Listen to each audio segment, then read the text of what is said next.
సంజయ్ ఆఫీస్కు వెళ్లడం ఇంటికి రావడం రోజు జరిగేదే. అయితే హత్య జరిగిన ముందు రోజు మాత్రం షెడ్యూల్ మారింది.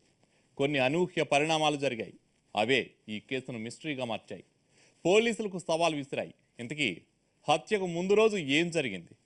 సంజయ్ స్వప్నలోక్ కాంప్లెక్స్కు ఎందుకు వెళ్ళాడు?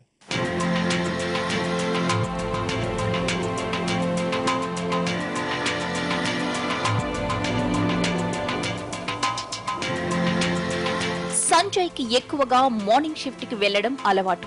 హత్యకు ముందు రోజైన బుధవారం మాత్రం అలా చేయలేదు. ఇంటర్ చదివే ఒక అంధ విద్యార్థికి తోడుగా పరీక్ష రాసేందుకు ఉదయం 9 గంటలకి ఇంటి నుంచి బయటకు వెళ్లాడు. ఇంట్లో చెప్పినట్లుగాని ఆ రోజు పరీక్ష రాశాడు. ఆ తరువాత మధ్యాహ్నం ఆఫీస్కి వెళ్లాడు. 3 గంటల నుంచి రాత్రి 12 గంటల వరకు రెండో షిఫ్ట్ డ్యూటీ చేశాడు.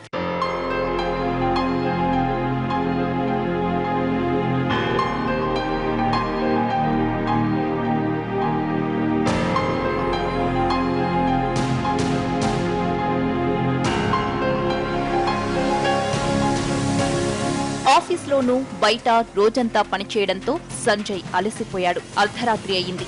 త్వరగా ఇంటికి వెళ్లిపోవాలి అనుకున్నాడు. అతని తోటి ఉద్యోగులు కుశాల్కర్, సిద్ధాంతులు సంజయ్ని వెళ్లనివ్వలేదు.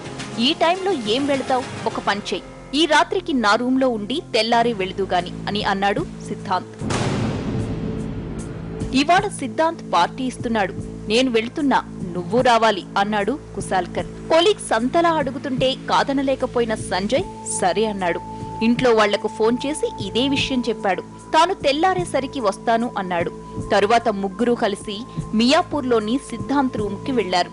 అప్పటికే టైం రాత్రి 1 గంట దాటింది.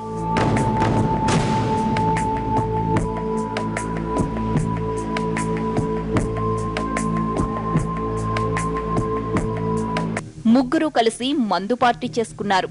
రాత్రి 3 గంటల సమయంలో తాను ఇంటికి వెళతానన్నాడు సంజయ్. ఈ టైంలో ఒక్కడివే ఎలా వెళతావు, తోడుగా వస్తాం అంటూ ఆ ఇద్దరు సంజయ్ని బైక్ పై ఎక్కించుకున్నారు. ముగ్గురు పంజాగుట్టలోని పీవీఆర్ మాల్ చౌరస్తాకు చేరుకున్నారు.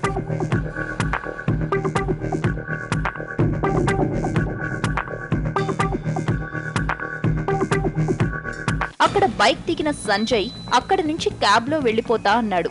దాంతో కొలీగ్స్ వెనక్కి తిరిగి వెళ్లిపోయారు. తరువాత సంజయ్ బేగంపేట్లోని తన ఫ్రెండ్ భాస్కర్ కి ఫోన్ చేశాడు. తాను క్యాబ్లో వస్తున్నానని, బేగంపేటకు వచ్చి తన్ను పిక్ చేసుకోవాలని కోరాడు. సరేనన్న భాస్కర్ బైక్ పై అక్కడికి వెళ్లాడు.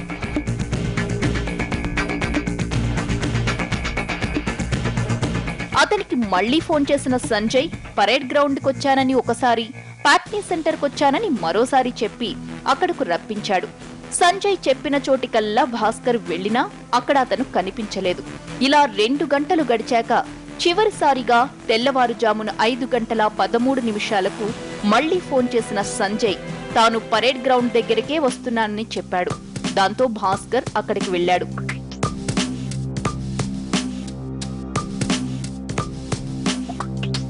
సంజయ్ 5 గంటల 13 నిమిషాలకు స్వప్నలోక్ కాంప్లెక్స్ దగ్గరకొచ్చాడు. అతను రోడ్డుపై ఉండగా white colour Swift Dzire car ముందుకు వెళ్లి ఆగింది. అందులో 4 వ్యక్తులున్నారు. వారిలో డ్రైవింగ్ చేస్తున్న దుండగుడు కారు దిగాడు. సంజయ్ దగ్గరకొచ్చి గొడవ పెట్టుకున్నాడు. క్షణాల్లో కత్తి తీసి సంజయ్ ఛాతీపై బలంగా పొడిచాడు. ఎడమ పక్కటెముకల దగ్గర మరోసారి పొడిచాడు. అంతే, తీవ్రంగా రక్తం కారి సంజయ్ కుప్పకూలిపోయాడు. బచావో బచావో అని అరుస్తూ రోడ్డుపైనే ప్రాణాలు విడిచాడు.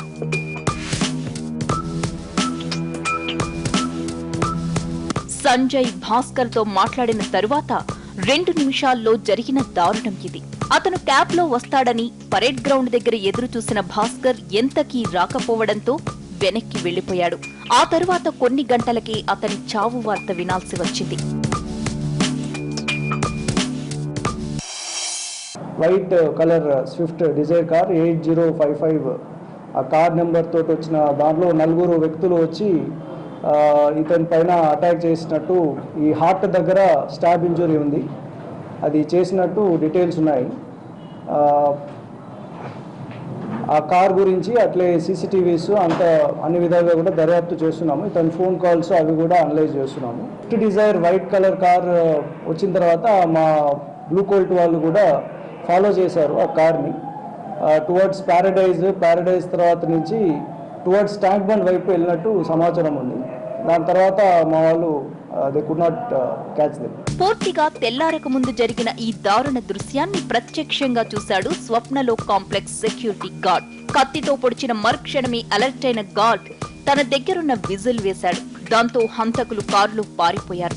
కత్తితో దాడి చేసిన యువకుడికి 25 ఏళ్ల వయసు ఉండొచ్చని చెబుతున్నాడతను. वो सर 4 जने थे सर। 4 जने में एक जने सर उतर के उसको चाकू सर मारा। इसके बाद संजय बचा करके उन्होंने आवाज़ दिया तो मैंने विसिल मारने के बाद 4 जने हम लोग 4 सिक्योरिटी रहते तो 2 सिक्योरिटी मेरा राउंडिंग में थे, 2 सिक्योरिटी रेस्ट कर रहे थे। इसके बाद दौड़ के वो भी गार्ड मेरा आया, मैं भी आया, मेरे को पूछा क्या हुआ, बोलते मैं बोला अरे मर्डर हो गया। तब तक में मेरा महाकाली पुलिस स्टेशन का पुलिस वहाँ पे पहुँच रहे। कितने आदमी थे? 4 आदमी थे। कितने जने मारे संजय को? संजय तो 8 ही जने मारे हैं सर। वो 3 जने कार में बैठे रह गए। संजय को मारने वाला 8 ही जने हैं सर। कार से गेट खोल के बड़ा वाला चाकू लेके उसको सर मार के गाड़ी में बैठ के भाग गया सर।